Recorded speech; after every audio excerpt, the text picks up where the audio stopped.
قرآن کریم دنیا کی پہلی کتاب ہے کہ جو میں آپ کو بتا رہا ہوں کہ ایک تو خوابوں کو وہ ڈفریشیٹ کرتی ہے، اور وہ یہ کہتی ہے کہ ایک خواب ہوتا ہے جسے حلم کہا جاتا ہے، اور ایک خواب ہوتا ہے جسے رؤیا کہا جاتا ہے۔ حلم میں اور رؤیا میں کیا فرق ہوتا ہے؟ حلم جو ہوتا ہے یہ وہ خواب ہوتا ہے جو بے ربط ہوتا ہے، اس میں کوئی کنٹینیوٹی نہیں ہوتی، آپ اس وقت یہاں ہیں، اگلے لمحے کہیں اور ہیں، کوئی بات ہو رہی ہے تو سمجھ نہیں آ رہی۔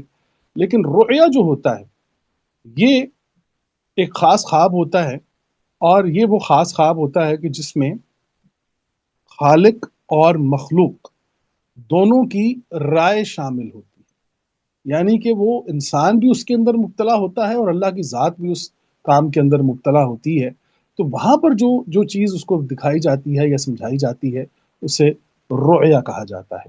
تو قرآن کریم میں کوئی ایسا رؤیا، کوئی ایسا خواب نہیں ہے کہ جس کی تعبیر اللہ تعالیٰ نے بیان نہ کی۔